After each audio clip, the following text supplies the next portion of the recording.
On account of age relaxation को लेके कोई अभी स्पष्टीकरण पीएससी की तरफ से, गवर्नमेंट की तरफ से, एसएसआरबी की तरफ से नहीं आया। एक चीज। दूसरा, वो लोग जिन्होंने 2 स्टेजेस पार कर ली, 3 स्टेजेस पार कर ली, अब आप उन्हें कह रहे हैं कि आप फिर से नंबर 1 स्टेज से शुरू करिए, जोन ऑफ कंसिडरेशन को बढ़ा के। क्या इस बात की गारंटी है, या क्या वो बच्चा अपने भविष्य को देखे, अपने बारे में सोचे कि क्या वो फिर से in an extended zone of consideration afresh participate करके उस स्टेज पे पहुंच पाएगा जिस स्टेज पे वो ऑलरेडी था? क्या इस विषय में जो कोर्ट्स में केस पेंडिंग है, वहां पे किसी भी तरीके के कारण के आधार पे इस विषय की जानकारी दी गई? मैं स्वयं कुछ कोर्ट केसेस में इन्वॉल्व हूं जहां पे इस ऑर्डर की इंप्लीकेशंस होती हैं, कोई जानकारी नहीं दी, और यूनिलेटरल डिसीजंस लेना जिससे लाखों युवाओं का भविष्य अधर में लटक जाए, गुड गवर्नेंस की निशानी नहीं, पार्टिसिपेटिव डेमोक्रेसी की निशानी नहीं।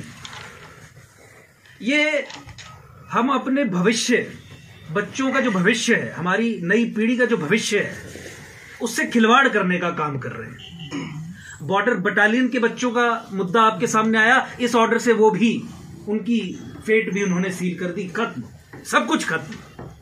क्या आप इस तरीके से सब कुछ खत्म कर सकते हैं? अनप्रोफेशनल कंडक्ट आपकी एजेंसीज का, अनप्रोफेशनल कंडक्ट आपकी पब्लिक सर्विस कमीशन का, एसएसआरबी का, समयबद्ध तरीके में काम वो ना कर पाए, और खामियाजा जब भुगतने की बात हो तो खामियाजा बच्चे भुगते, कसूर किसी और का, और उसके कॉन्सिक्वेंसेस कोई और भुगते। क्यों? आपको जम्मू का युवा एक सॉफ्ट टारगेट लगता है?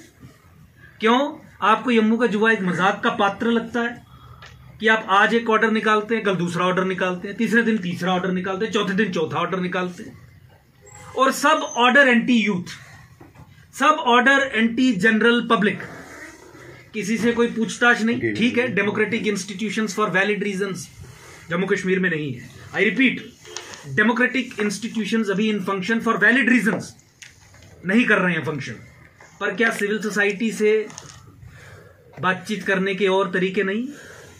चीजों को पब्लिक डोमेन में डाल के उस पर ऑब्जेक्शंस इनवाइट करने के और तरीके नहीं?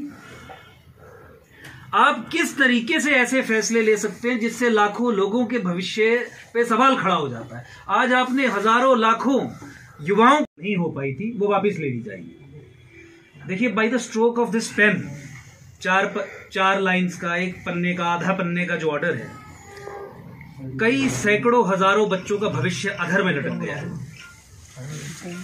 मैं आपके माध्यम से सबसे पहले उन सब बच्चों को, उन सब एस्पायरेंट्स को यह आश्वासन देना चाहता हूं कि एकजुट जम्मू पार्टी उनके साथ, उनके समर्थन में, उनके साथ कंधा से कंधा मिला के आगे फ्रंट में खड़े होके लड़ने के लिए तैयार है। आपके माध्यम से मैं उन्हें यह भी आश्वासन देना चाहूंगा कि चाहे सड़क पर, चाहे कोर्ट्स में, किसी भी फोरम पे, किसी भी तरीके की सहायता की आवश्यकता हो तो एकजुट जम्मू अनकंडीशनल सपोर्ट उन्हें एक्सटेंड करेगा। ये उन बच्चों से अधिक इस ऑर्डर की इम्प्लीकेशन को और कोई नहीं समझ सकता जो अल्टीमेटली इन सब प्रोसेसेस में इन्वॉल्व थे।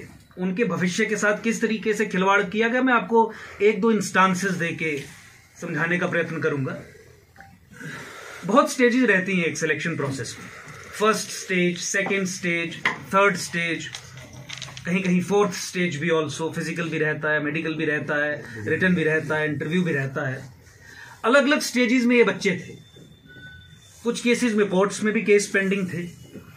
अलग अलग स्टेजेस क्रॉस करके बच्चे आगे बढ़े थे और कई वर्षों से इन प्रोसेसेस में इन्वॉल्व थे। हमारी पब्लिक सर्विस कमीशन और एसएसआरबी ये कोई प्रोफेशनल बॉडीज नहीं है जो समयबद्ध तरीके में, रीजनेबल टाइम पीरियड में सिलेक्शन प्रोसेस को कंक्लूड कर पाए। इनका ट्रैक रिकॉर्ड अभी तक सिलेक्शन प्रोसेस को प्रोफेशनली कंडक्ट करने का नहीं रहा है। तो 4 साल से, 5 साल से, 6 साल से, 7 साल से केसेस ऐसे पड़े हुए थे। तो पहली तो चीज, बहुत सारे बच्चे अब नया जो इन्होंने निर्णय किया कि इन सीटों को वापस लेके हम फ्रेश रिक्रूटमेंट प्रोसेस स्टार्ट करेंगे, उसमें पार्टिसिपेट ही नहीं कर सकते on account of age relaxation को लेके कोई अभी स्पष्टीकरण पीएससी की तरफ से, गवर्नमेंट की तरफ से, एसएसआरबी की तरफ से नहीं आया। एक चीज। दूसरा, वो लोग जिन्होंने 2 स्टेजेस पार कर ली, 3 स्टेजेस पार कर ली, अब आप उन्हें कह रहे हैं कि आप फिर से नंबर 1 स्टेज से शुरू करिए, जोन ऑफ कंसिडरेशन को बढ़ा के। क्या इस बात की गारंटी है, या क्या वो बच्चा अपने भविष्य को देखे, अपने बारे में सोचे कि क्या वो फिर से in an extended zone of consideration afresh participate करके उस स्टेज पे पहुंच पाएगा जिस स्टेज पे वो ऑलरेडी था? क्या इस विषय में जो कोर्ट्स पे केस